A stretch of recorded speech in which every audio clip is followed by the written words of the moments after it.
शहर के बीचों बीच ट्रैफिक सिग्नल के ठीक पास एक पुरानी सी फुटपाथ थी, जहां लोग रोजाना आते जाते थे। उसी फुटपाथ पर एक आदमी बैठा रहता था।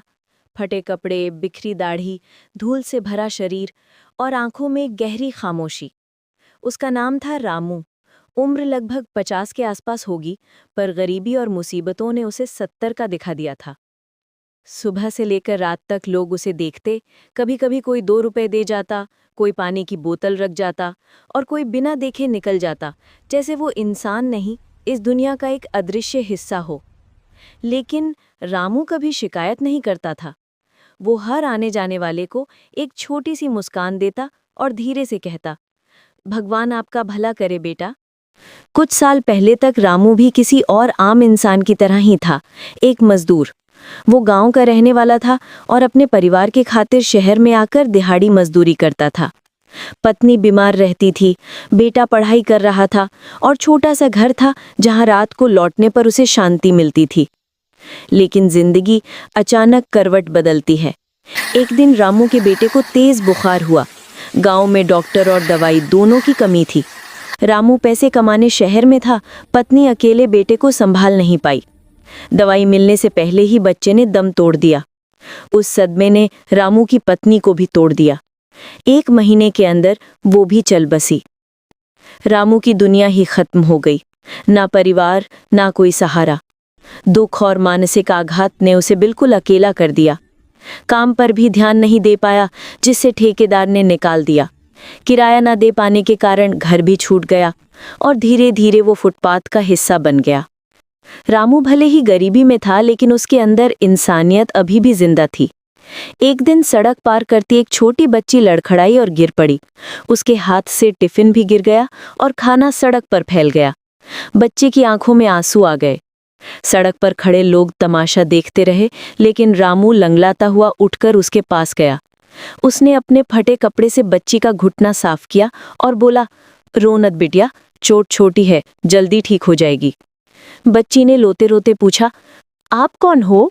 रामू मुस्कुला दिया, मैं तो बस एक बाबा हूं जो फुटपाथ पर बैठा रहता है। उसकी मुस्कान में एक खालिस अपनापन था। बच्ची ने भी मुस्कुरा दिया।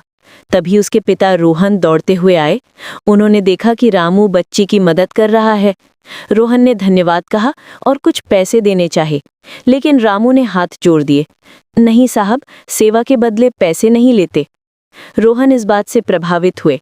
उन्होंने मनी मन सोचा, ये आदमी भिखारी जरूर है पर दिल से बहुत अमीर है। अगले दिन रोहन वापस उसी जगह आए। उन्होंने देखा कि रामू पास में बैठा है। इस बार वे एक टिफिन और एक पानी की बोतल लेकर आए थे। बाबा, ये आपके लिए। रामू हंस पड़ा। अरे साहब, मैं इतना भी लाचार नहीं कि भूखा रह जाऊं, लेकिन आपकी दया के लिए धन्यवाद। रोहन ने विनम्रता से कहा, ये दया नहीं, आदर है। आपने मेरी बेटी की मदद की थी। धीरे धीरे दोनों के बीच एक रिश्ता बन गया, सम्मान का, विश्वास का और मानवता का। रोहन रोज ऑफिस जाते समय 2 मिनट रामू से बात करते। उन्हें लगता था कि इस आदमी में कुछ खास है, कुछ ऐसा जो दुनिया की नजरों से छिपा है। एक दिन बारिश बहुत तेज हो रही थी। सड़कें पानी से भर गई थी। रोहन ने सोचा कि आज रामू नहीं बैठा होगा, लेकिन जब वे उसी सिग्नल वाली जगह पहुंचे तो देखा रामू एक छोटे से लड़के को अपनी छतरी से बचा रहा था, जबकि वो खुद भीग रहा था। अरे बाबा, आप यहाँ भीग क्यों रहे हैं? रामू बोला, साहब, बच्चा डर रहा था, मैंने सोचा पहले इसे सुरक्षित जगह पहुंचा दूं। रोहन ने सोचा, जो खुद के पास कुछ नहीं रखता वो दूसरों के लिए इतना कैसे दे देता है। रोहन ने रामू को घर चलने का प्रस्ताव दिया। आप हमारे साथ चल सकते हैं, कमरे में रहिए, ये जिंदगी क्यों काट रहे हैं आप? लेकिन रामू ने इनकार कर दिया। साहब, मैं आपकी दया का भूखा नहीं हूँ, मैं बस अभी तैयार नहीं हूँ किसी के घर रहने को। एक दिन शायद, जब खुद को थोड़ा संभाल लूं। रोहन समझ गए कि ये आदमी टूटा हुआ है, पर आत्मसम्मान अभी भी जिंदा है। 5. नई शुरुआत का बीज। कुछ दिन बाद रोहन ने सोचा, क्यों ना इसे काम दिया जाए, कोई छोटा मोटा काम, ताकि इसकी जिंदगी फिर पटरी पर आ सके। उन्होंने एक चाय की दुकान चलाने की सोची। जगह उनकी थी, बस चलाने वाला नहीं था। उन्होंने रामू से प्रस्ताव रखा, बाबा, आप मेरी तरफ से एक छोटी सी चाय की दुकान संभाल लीजिए, किसी पर एहसान नहीं होगा, ये काम है, ईमानदारी से मेहनताना मिलेगा। रामू कुछ देर चुप रहा, फिर बोला, साहब आप मुझे काम दोगे, एक भिखारी को? भिखारी नहीं, रोहन बोले, एक अच्छे इंसान को। रामू की आंखें भर आईं। बीते कई साल बाद उसे लगा कि जिंदगी ने उसके कंधे पर फिर से हाथ रखा है। 2 दिन बाद छोटी सी दुकान तैयार हो गई, रामू बाबा की चाय। दुकान की बात फैलने लगी। लोग सिर्फ चाय पीने नहीं आते थे, बल्कि रामू की मुस्कान के लिए आते थे। हर कप चाय के साथ वो 2 मीठे शब्द देता, मुस्कुराते रहिए साहब, जिंदगी बहुत खूबसूरत है।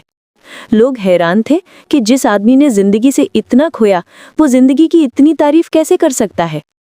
दुकान धीरे धीरे मशहूर हो गई, कमाई भी बढ़ने लगी।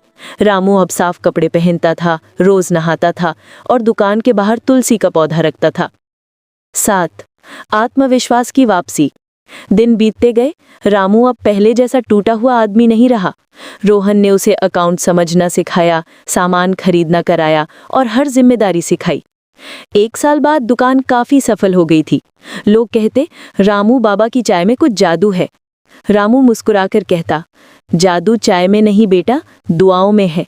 उसकी जिंदगी बदल चुकी थी।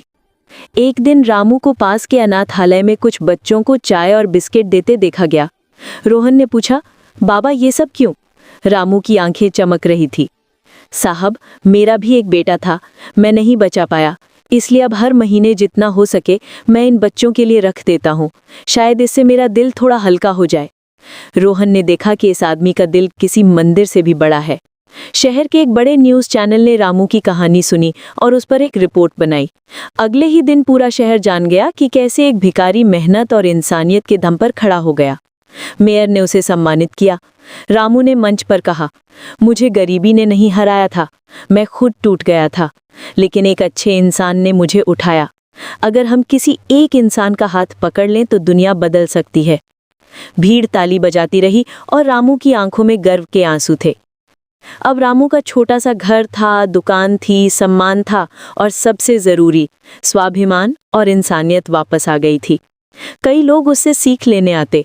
रामू कहता, बेटा गरीबी बुरी नहीं, हालात बुरे होते हैं, पर यदि दिल अमीर हो तो इंसान फिर से उठ सकता है। वो रोज सुबह उठकर वही फुटपाथ देखता जहां वो कभी बैठता था। आज भी वहां कुछ गरीब लोग बैठे होते। रामू पास जाकर उन्हें खाना, चाय और कंबल देता और कहता, मेरी तरह तुम्हारी जिंदगी भी बदल सकती है, भरोसा रखो और खुद को मत छोड़ो। एक दिन रोहन ने पूछा, बाबा अब डर लगता है कभी पुराने दिनों की याद से? रामू ने गहरी सांस लेते हुए कहा, नहीं साहब, अब नहीं, क्योंकि अब मैं जानता हूँ अंधेरा कितना भी गहरा हो, सूरज एक दिन जरूर उगता है।